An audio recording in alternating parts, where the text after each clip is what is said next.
So I am recording now for you Sunday school teachers that are listening.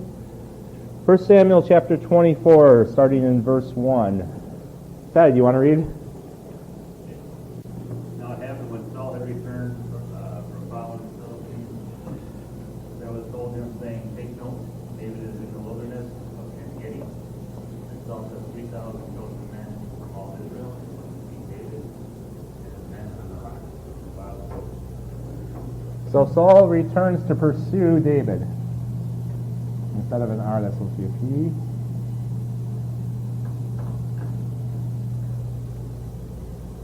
So Saul takes care of the Philistines, apparently. We don't have to hear much about that battle. But he's single-minded in his pursuit of David. He takes care of business and comes back and finds out where David is and decides he's going to come after David again. So Saul returns from pursuing the Philistines. He receives a report that David is in En-Gedi. Again, this is along the Dead Sea, probably somewhere in this area. And Saul takes 3,000 men there to seek David. How many men does David have that we know of at this point? 600. About 600. So Saul's making sure that he has overwhelming numbers. He wants to make sure he wins this battle. He wants to make sure to eliminate David. And so he's taking 3,000 men. And these are chosen men. These are choice men. So he's taking his best men. He's taking the men that he can trust. He's taking his best warriors. And he wants to make sure that he defeats David here. And he's going to the rocks of the wild goats. Now, this is a strange name. The place, again, there's no place that we really know that's named the Rock of the Wild Goats. It could be that these were rocks where there were actually wild goats living, which means that these were probably rocks that were very high up because there's goats living there. The place that I've been to recently, I speak recently, was when in 2017 I went up to Alaska for Joshua Subra's wedding, and we took this bus tour in Alaska into Denali National Park, and that's the only way you can basically go into the park. More than 15 miles into the park is take a bus, unless you get a special permit to drive there. But we drove back into the park, and up on the mountains you would see the wild goats, and they were up high in the mountains, so you had to have a telescope or a zoom camera or something to get pictures of them. I have pictures of these goats. And even with the zoom camera, they're little tiny things. They're like, those are goats. And people look at the picture, they're going, yeah, they're dots. No, they're goats. They really are, because they're high up in the mountains and the rocks, because that's where the wild goats live. So David was probably in these caves that were very difficult to get to because he's hiding from Saul. So he's up in these high up caves. These aren't low to the ground caves. They're up pretty high. They're difficult to get to. That's probably why they're the rocks of the wild goats, because this is where the goats are living, up higher in these high hills. So that's why they're called the rocks of the wild goats, because goats are living there. So not a specific place necessarily, but kind of description of where the caves are. So Saul returns to pursue David. His thoughts, he takes care of the Philistines quick because he wants to get back to taking care of his enemy, his real enemy, not the enemy that he should be pursuing. Verses 3 through 7. Let's see what happens here. Joanna.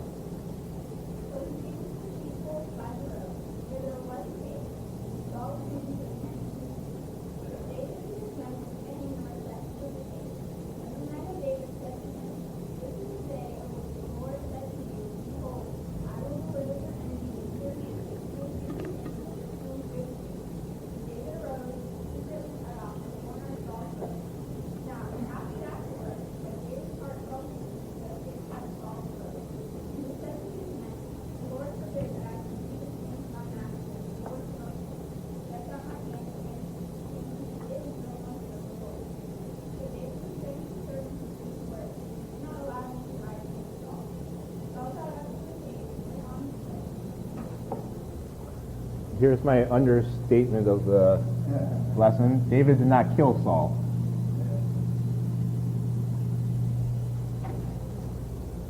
But let's expand upon that a little bit. So Saul comes to a cave. So he comes to a cave by the sheepfolds, He goes in to attend his needs. This is literally in the Hebrew, he goes in to cover his feet. Well, why is it literally to cover his feet? Well, the Hebrew are trying not to be a little crass here. This is a euphemism for having a bowel movement. He went in to go relieve himself. He went in to use the restroom. So he's in there, take care of business. And David and his men just happen to be hiding in the back of this cave. So, unlucky for Saul, he goes in there without knowing that David and his men are in the back of the cave. He has no idea. And David's men are like, this is the opportunity that we needed. Oh, good for us. And David's men, they must know that David's a religious type of person, because here's how they phrase it. This is the day which the Lord said to you, behold, I will deliver the enemy into your hands, that you may do to him as it seems good to you. So they presented to David as, this is the day the Lord has given your enemy into your hands. God has set this up for you. This is it. God's going to make you king today. He's put it in place. You just go kill him, and God's going to give you everything he promised you. It sounds pretty good, right? Obviously, God set up this situation, the circumstances for you, David, to murder your enemy, and you can become king just like God promised. God's arranged it for this.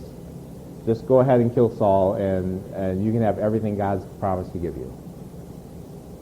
One problem.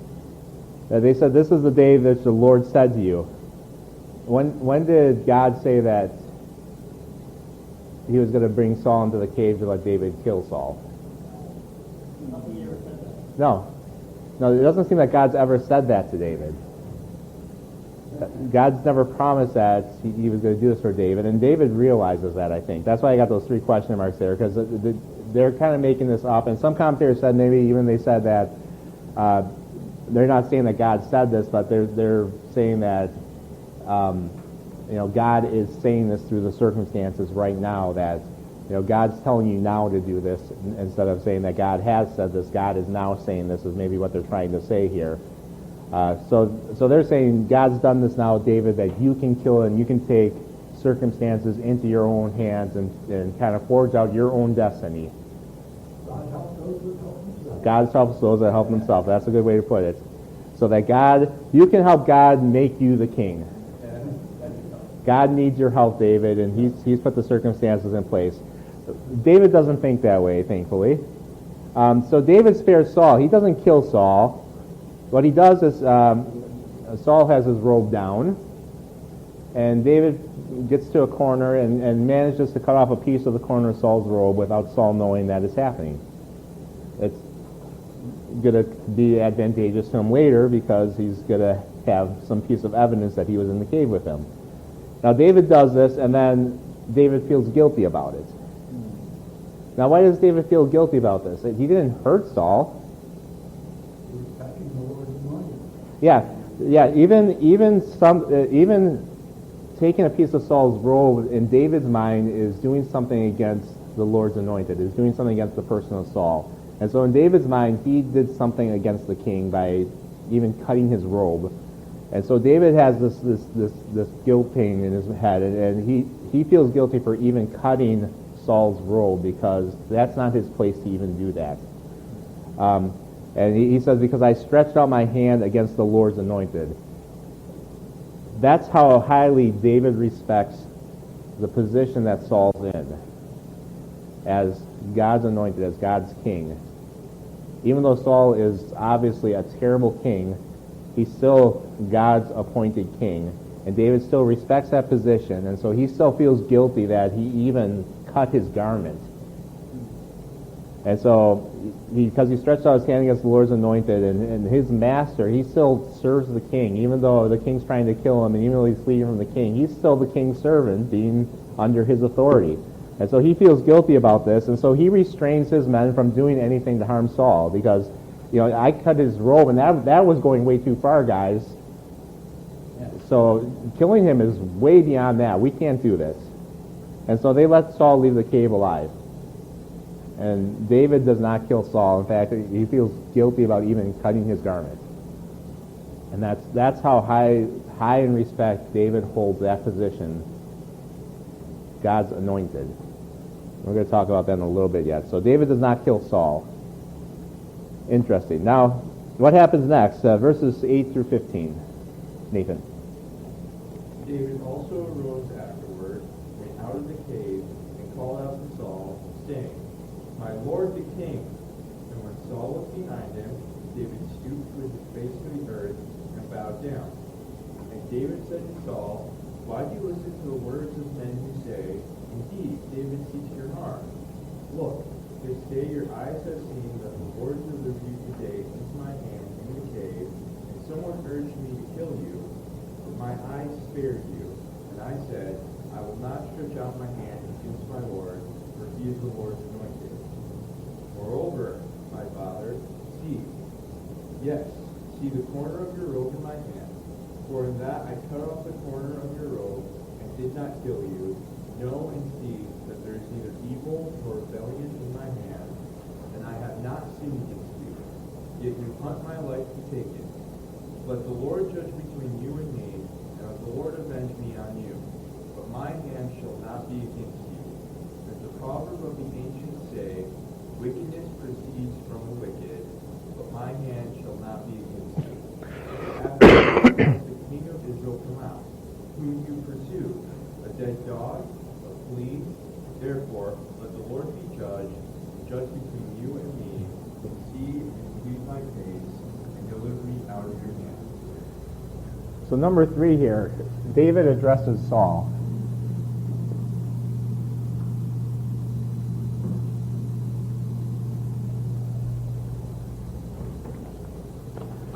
Very interesting, because Saul still has the 3,000 men, and Saul has no idea David was even in the cave yet. Saul left the cave. David could have let him go. Saul has no idea where David is, but David comes out of the cave and yells to the king, my lord and king. You know, Saul could turn around and say, oh, there he is, let's go get him. So David's taking a big chance here, but David addresses the king, my lord and king, first of all, which is an interesting address, because David's acknowledging that Saul is the authority over him. And then further, he bows down to him. David stooped with his face to the earth and bowed down. So he is acknowledging that Saul is the authority over him. You know, even though David's been anointed to replace Saul, David still acknowledges that Saul right now is the appointed king over Israel. David hasn't taken his place. And until God puts David into the place of king, David is still under that authority. And David realizes that. So, when David gets a chance to talk here, the first thing that David does is he questions Saul's counselors. Why do you listen to these men who say David seeks you harm? Your counselors are leading you wrong, Saul. Your counselors are telling you that I am trying to kill you, and that's not true. Now I'm going to lay out my defense to prove that I am not trying to kill you. So David is going to show that he had the opportunity to kill Saul. And so he's going to show that you were in the cave with me. I was in the cave with you. And that not only was I in the cave with you, but I had men with me that were urging me to kill you. And I didn't do that. Oh, you don't believe that I was in the cave with you? Well, look at this. Here's a corner of your robe that I cut out while I was in the cave with you. So that proves I was in the cave with you. That proves that I could have killed you because you didn't know I was there. And I was close enough to cut the corner of your robe, which meant I was close enough to stab you or cut off your head or do any number of things that could have killed you. So I didn't do that. So David shows that he had the opportunity to kill Saul, and he argues that he would not stretch out his hand against the Lord, against his Lord, and against his anointed. And so he says that there's 2 reasons I would not kill you. First of all, that you are the authority over me. You're my Lord in the sense of that you're my king, you're the authority over me. And that also you've been appointed by God to be his ruler over Israel, and it's not my place to rebel against you as God's appointed authority. So he presents the evidence of the robe, and then he concludes that his intent was good. And he says three things about his intent. He says that there's no evil in my intent. I'm not intending evil against you. And that's true. David has never intended evil against Saul. He's never done anything to seek harm against Saul. There's no rebellion on his part. He's never tried to take the kingship from Saul. And number three, he's not sinned against Saul. He's never done any wrong personally against Saul. And all three of those things are true of David. And we've looked through and we've studied through 23 chapters of Samuel, and you see everything that David's done, he's always done what's right concerning his relationship with Saul. And he's made that argument, and other people have made that argument for him. Jonathan has made that argument for him. Michael has made that argument for him. The priests, remember when the priests were brought before him, they made that argument for David, that David has never done anything against Saul. And now David's coming and saying, I've never done anything wrong towards you. I've never done anything evil. I've never caused any rebellion towards you. I've never sinned personally against you. And then he says, but you've still been hunting me. Again, there's no reason for you to do this. I've never done anything to cause you harm. I've never done anything evil against you. And the only reason you're hunting me is because God has rejected you and chosen me. And that's not an issue with me. That's an issue between you and God.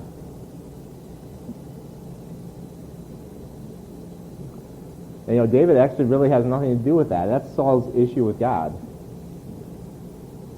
And so he gives this proverb, wickedness proceeds from the wicked, basically saying that if there's any wickedness going on, it's coming from the wicked person. Maybe that's kind of a dig at Saul here, that any wickedness that's coming from the situation is because of the wicked person that's in the situation, Saul. But he says, my hand shall not be against you. I'm not fighting you. I'm not at war with you in this situation. You may be at war with me. I may be your enemy, but you're not my enemy. I'm not seeking to harm you. I'm not seeking to do anything against you.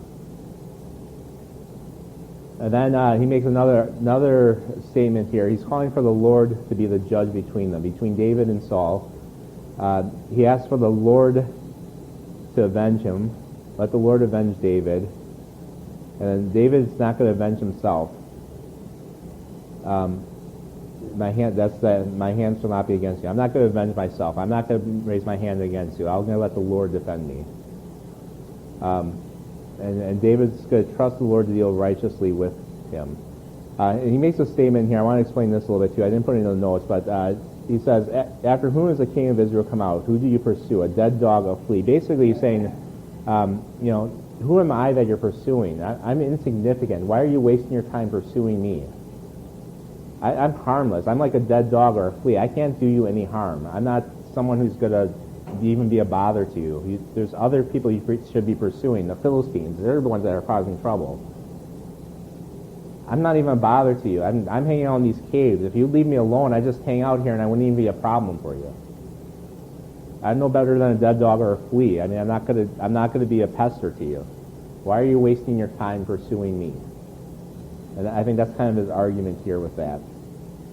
And so we're going to come back to this again too, but David makes this case and showing that I'm not intending you any harm. I had the chance to kill you and I haven't done that, and I'm not intending any evil. I'm not intending any harm. I've never caused rebellion. I've never sinned against you, and yet you still pursue me. And I'm going to trust God in this. I'm going to let God judge between me, and I'm going to let God avenge me. But I'm not going to take vengeance on you. I'm not going to raise my hand against you, because I'm not your enemy, Saul. And this is going to try to strike a chord, at least at this moment, with Saul. And we'll see that. Verses 16 through 20. Who would like to read? Lemuel. So it was when David had finished speaking these words to Saul that Saul said, "Is this your voice, my son David?" And Saul lifted up his voice and wept. And he said to David, "You are more righteous than I, for you have rewarded me with good, whereas I have rewarded you with evil. And you have come to say,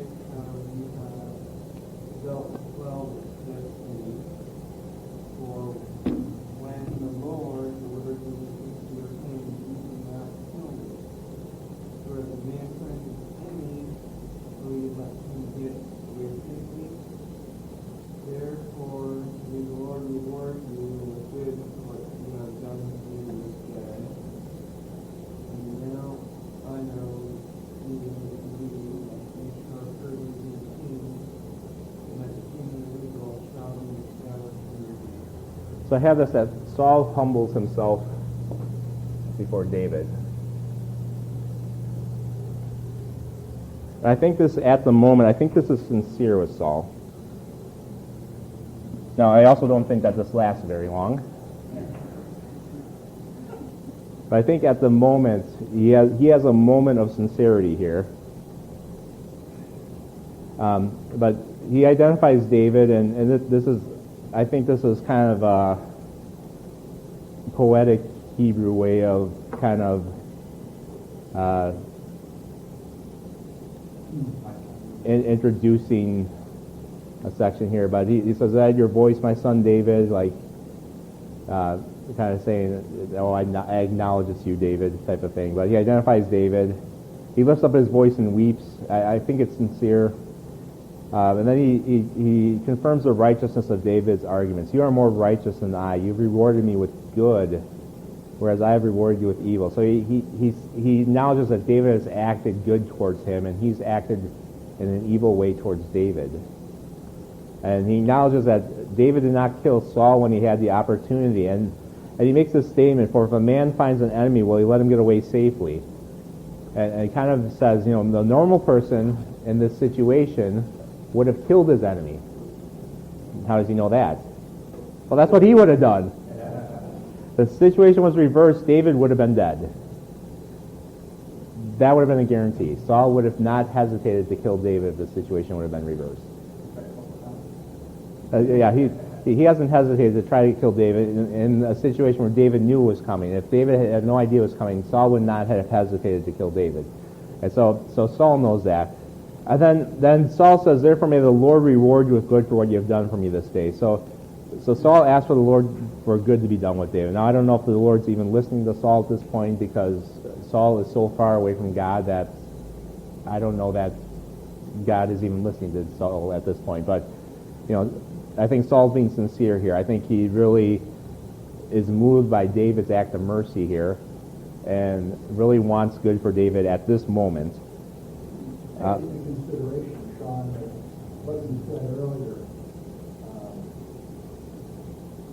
Saul, he should have, he could have gone right after. There's David, let's go get him. Yeah. And with what he's showing a favor for favor, a tit for tat. Yeah. You didn't kill me, I'm not coming to kill you now. Right. And it may be that when David comes out to address Saul, he might have came out of the same cave, and it might have been like immediately after. And you might have saw him come out of the cave and go, "Oh, wait, that's weird." Yeah. The thing that amazes me is the fact that David and his men were in that cave. And there were 400 men in that cave. Yeah. Or 600 men in that cave. They kept pretty quiet. Yeah. I mean, they kept pretty quiet. And here's Saul's out here and he's thinking, okay, maybe I need to reconsider this whole mess. So Saul asked the Lord to reward David here. And then Saul makes a statement that he knows that God's going to make David king over Israel. He says, "Now I know that." Last chapter, Jonathan said that Saul already knew that. And maybe Jonathan knew that Saul knew, but Saul couldn't admit it to himself until this point. Sometimes we know things, but we have a hard time really admitting it out loud to ourselves. And maybe Saul is at that point thinking that, "Oh, I'm still going to be king. I can still win this." And maybe he's finally at the point where he can kind of admit it to himself that, "Hey, I'm fighting against God. And I'm not going to win this." And so maybe this is the first time where he's actually said it out loud that, okay, I can actually admit that I'm not going to be king anymore. But Jonathan already said that Saul knew that David was going to be king after him. Last chapter. So Saul's confirming it out loud to David. Maybe it's the first time Saul actually admitted it to David. Maybe he's known it internally and told by Jonathan and some of his closest people that he already knew that. But anyway, it's come out of Saul's mouth here for the first time that we've seen in the Scripture. So Saul confirms this truth that God has chosen David to be king, and that he knows that David will be king after him. And so Saul humbles himself to that point of realizing that God is going to take the kingdom away from him and give it to David. So a couple more verses here, 21 and 22. Jana, you want to read that?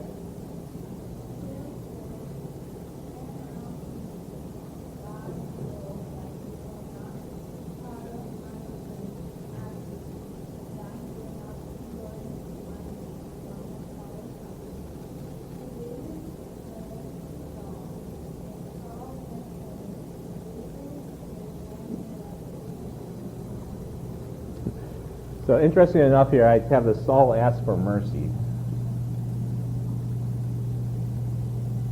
To me, this is a little bold of Saul here. David just spared your life. You've been hunting him down. And Saul goes, therefore swear to me now that by the Lord, you not cut off my descendants. Let me ask for something now of you. I've been hunting you down, and you already spared my life. Now let me make a demand of you. Yeah. So Saul pleads for his descendants. Now, interestingly enough, David's already made this promise to Jonathan several times over, right?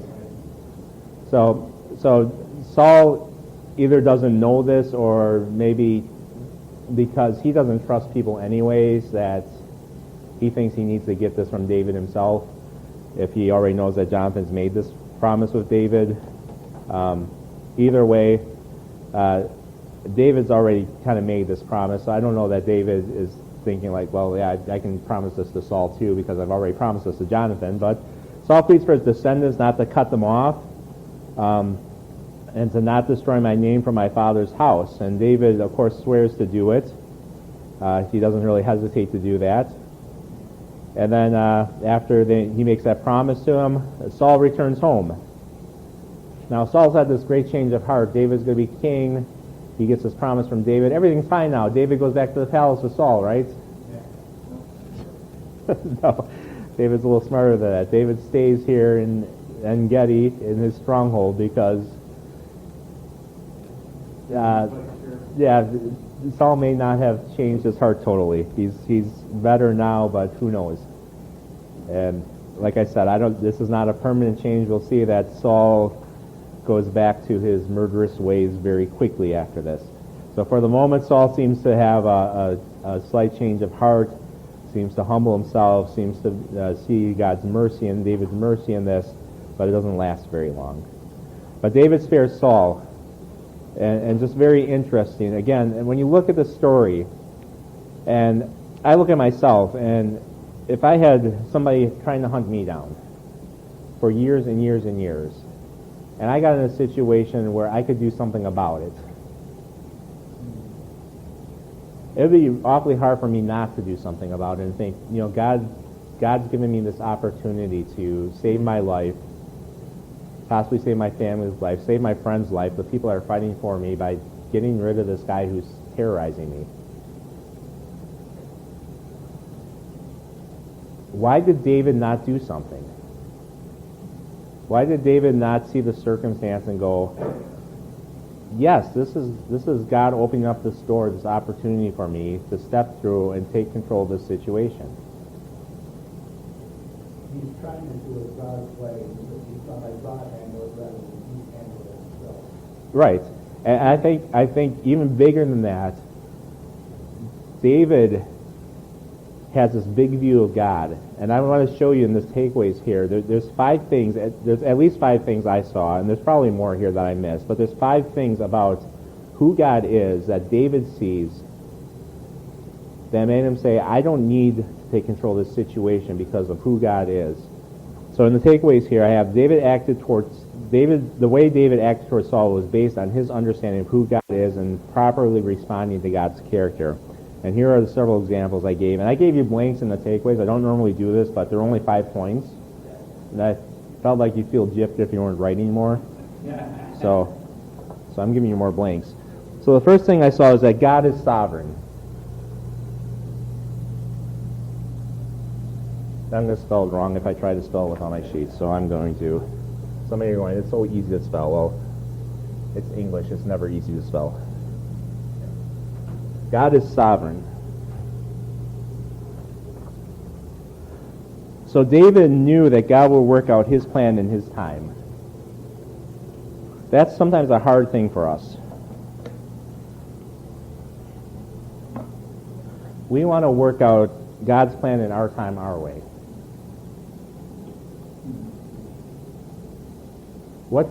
As a church here, what's a huge concern for us right now? We need a pastor. So what do we want? We need a pastor now. We need to find a pastor. We need to go out and get somebody. So there's a temptation there to start sending out, I don't even know how to do it, send out emails, send out letters, start looking for people. Well, is that what God wants?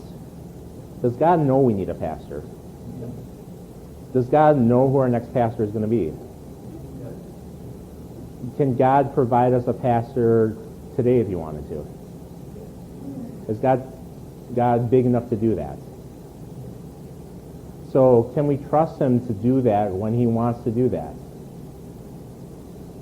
So if God holds off another year on providing us a pastor, is that okay? Is God in control of that?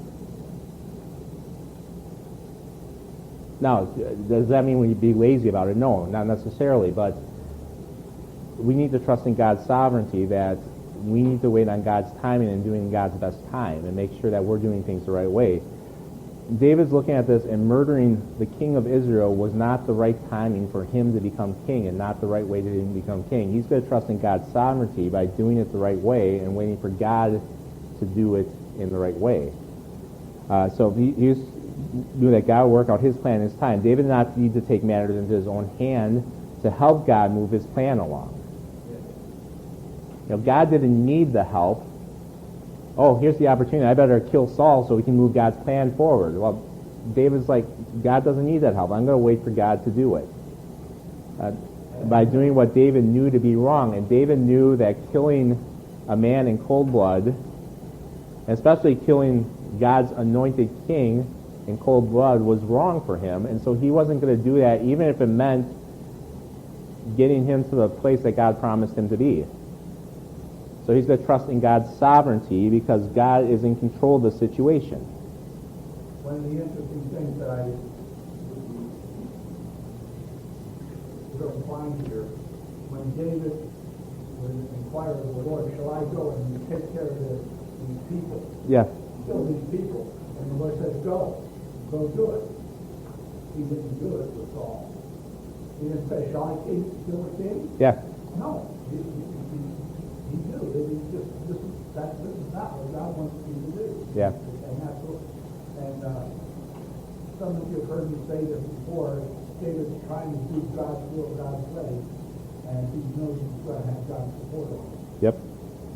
So God is sovereign. He knew God's sovereignty, and so he's trusting in that and waiting for God to make things happen in his timing. He also knows that God is just.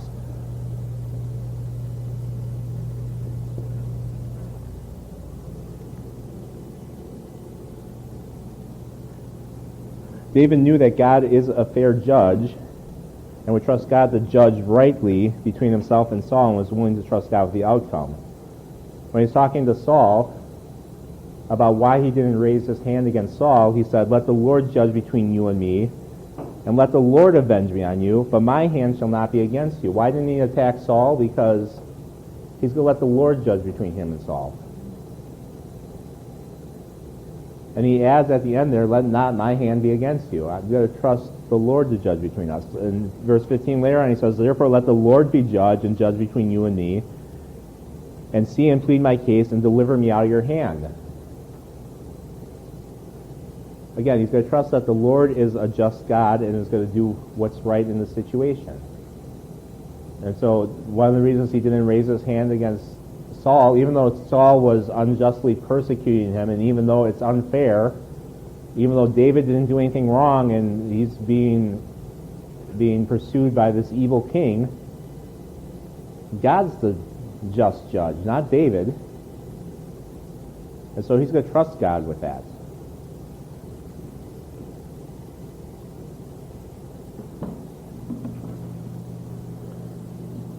Turn to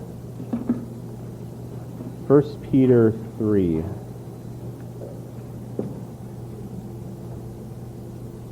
Sometimes you spend a lot of time studying and preparing.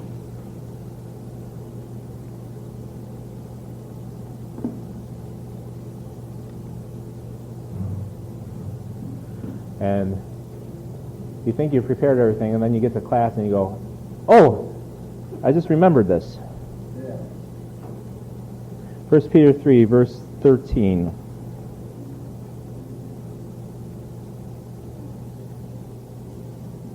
In verse 13, Peter writes, "And who is he who will harm you if you become followers of what is good?" Peter's making the argument here that if you're doing what's good, who's going to bother you for that? Who's going to harm you for that? If you do what's right, people should love you. They should like you. They should think you're great.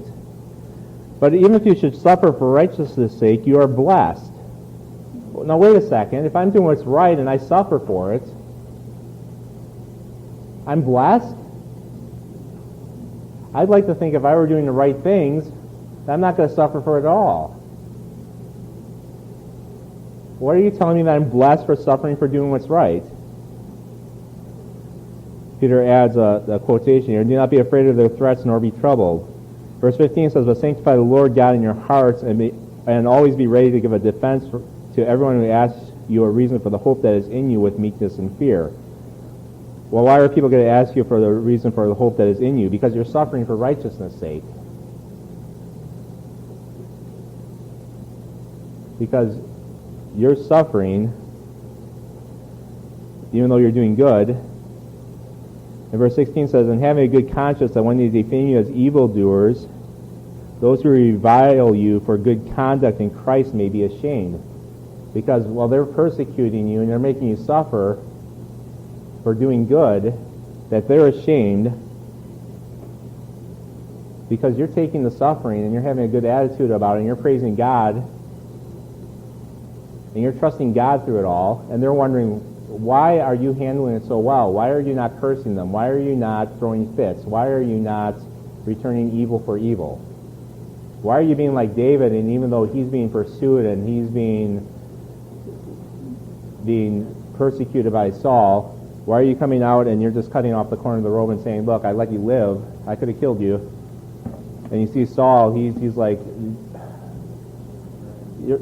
you should be blessed by the Lord. You've done good to me when I've done evil to you. That's the result. Verse 17 goes on to say, "For it's better if it's the will of God to suffer doing good than doing evil." That's what this is talking about here, because you trust God because he's the just judge. And sometimes, even as Christians, you're going to suffer for doing good. And instead of turning around and going, "You did evil to me, I'm going to hit you back in the face," you say, "You did evil to me, okay, I'm going to trust God." Because God's in control and God's the just judge, and that's okay. God's good. And sometimes people are going to mock you, and they're going to ridicule, and they're going to keep on persecuting you. And sometimes you're ready to go, how can you respond like that? Why are you just letting it go? Why are you joyful? Why are you okay with that? And you can say, well, it's because of Jesus Christ. It's because I know God. It's because I see the bigger picture. And you can give the reason for the hope that is in you. So God is just. And that's what David was able to do. He was able to show God's justice. Third thing, God is the avenger.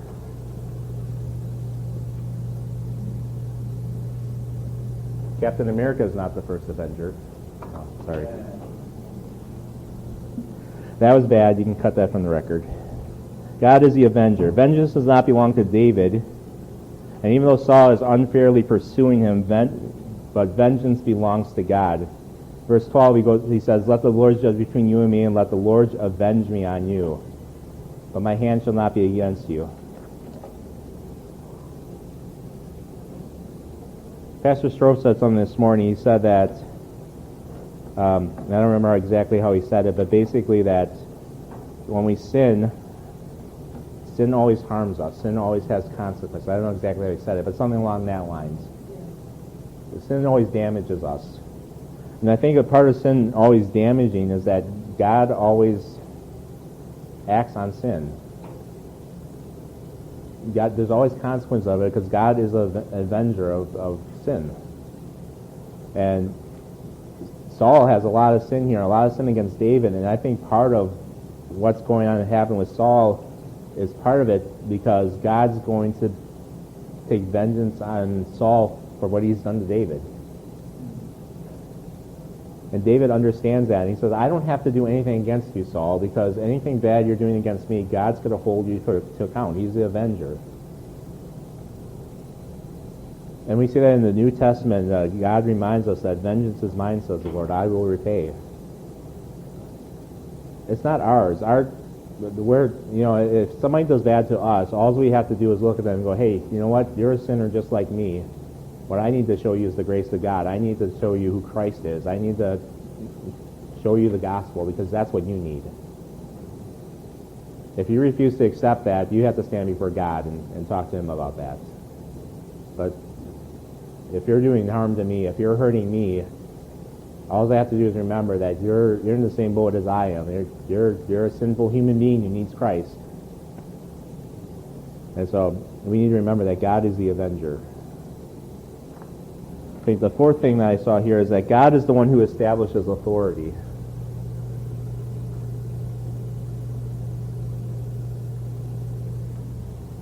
God is the one who establishes authority. David honors the authority over him because God is the one who places that authority in its place. And God is the one who is the authority over that authority. In chapter 24, verse 6, he says to his men, the Lord forbid that I should do this thing to my master, the Lord's anointed, to stretch out my hand against him, seeing that he is the anointed of the Lord. And again, David looks at that and says, Saul may be the guy who's trying to kill me. Saul may be acting wrongly. Saul may not be in good grace with God. Saul may be rejected by God as king. I may be anointed to be the guy who's going to replace him eventually. But at the moment, Saul's the guy that God placed as king, and he is acting as God's king. And I am under that authority. And I don't have the right to kill him because he is the authority that's over me. Romans 13. What does Romans 13 start out saying? Let every soul be subject to the governing authorities, for there is no authority except from God, and the authorities that exist are appointed by God. Paul writes that. What was the authority that was over him at the time? Rome. Who was the emperor of Rome at the time? Nero. What kind of emperor was Nero? Nero was one of the, if not the most anti-Christian emperor that Rome had ever seen. Nero was an emperor who, a little bit. He probably killed more Christians than any emperor of Rome at any time in history. If you read about what Nero did, he liked to have these evening garden parties. And they didn't have electric lights in Rome. So what he would do is he would gather up a bunch of Christians. He would tie them to poles, cover them in pitch, and then light them on fire to light his garden parties. That was his idea of evening lighting. This is the kind of emperor Nero was. This was the emperor that was in charge when Paul wrote this in Romans 13.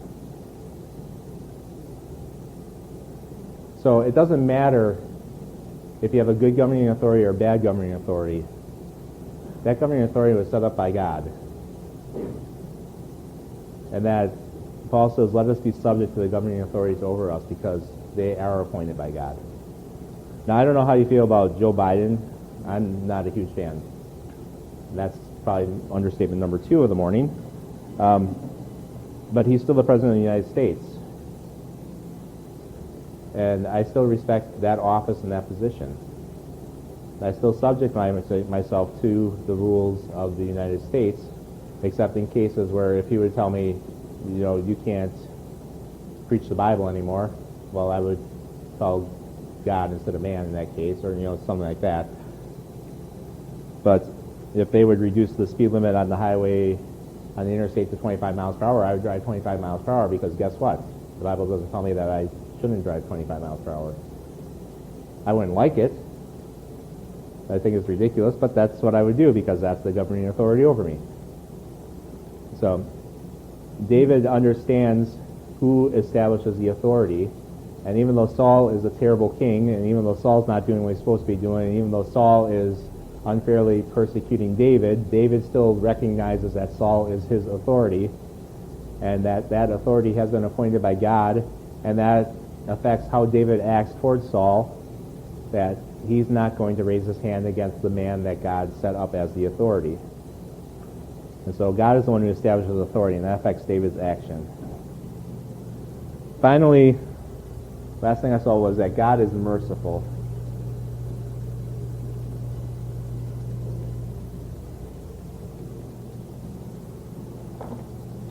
And David here continues to show mercy to Saul, despite Saul having no intention of showing any mercy to David. When Saul asks for a favor from David, when he becomes king, David does not hesitate to promise to show Saul mercy, to show mercy on his descendants. And what we see later, and we'll see this in 2 Samuel, that David does not hesitate to follow through on his promise. He seeks out somebody from Saul's house, one of Saul's descendants, to show mercy on and to bring into his palace, to sit at his table and to care for him. He doesn't wait and say, oh, they might show up from Saul's place. Okay, well, who cares? He says, let's go find somebody who's a descendant of Saul that I can show mercy on to keep my promise. And I think David recognizes God's mercy, and that reflects in his actions towards Saul. And even though Saul would not have hesitated to kill David if the situation was reversed, David continues to show Saul mercy in his actions. I think that's based on who God is. And like I said, there's probably more things. You probably say, well, but here's 5 more things, Sean, that you could have put on that list. And it's true, but I think you look at David, and again, you think that the guy who authored a majority of the Psalms, a guy who's called the man after God's own heart, this guy has to have a big view of God. He has to know who God is and his character. And David is a guy who lets his view of God and his understanding of God affect how he lives his life and the choices he makes. And I think that's a great example for us. Do we live our lives in a way that we look at who God is, and do we know who God is well enough that that affects how we make our choices and how we interact with people and how we let circumstances dictate how we respond? Is it based on who God is and what he's done for us? And I think we need to be people that do that and say, do I live my life based on that God is sovereign? Do I look at my choice and say, okay, I could respond this way, but do I trust in God's sovereignty? I could respond this way, but do I trust in God's justice? I could respond this way, but do I trust in God's ability to avenge me instead of avenging myself? I could do this, or do I trust in God's mercy in my life? I could do this, or do I trust in God's love? I could do this, or do I trust in God's holiness? And we need to look at who God is. And Jim's given us a thing on Wednesday night, a prayer guide that talks about God's attributes and different things about God. And you can start there and start praying through who God is, and that's going to help you develop an idea of God. And that's just a starting point, because I think that's just a very basic list. You can dig in more about who God is. But that's a great place to start. Just reading your Bible, and just as you see things about God, just write it down and say, here's something about God. God is infinite. God is eternal. God is whatever about God, and just take that, and as we understand God, do we trust in those things in our life? And does that affect how we live in our life? And I think David is a great model, seeing God's character and saying, I'm going to live trusting in who God is in my life and letting it affect my choices. So I hope that makes sense. So any questions on that? Okay, let's go ahead and close in prayer. Josiah, will you close us in prayer, please? Dear Lord, thank you for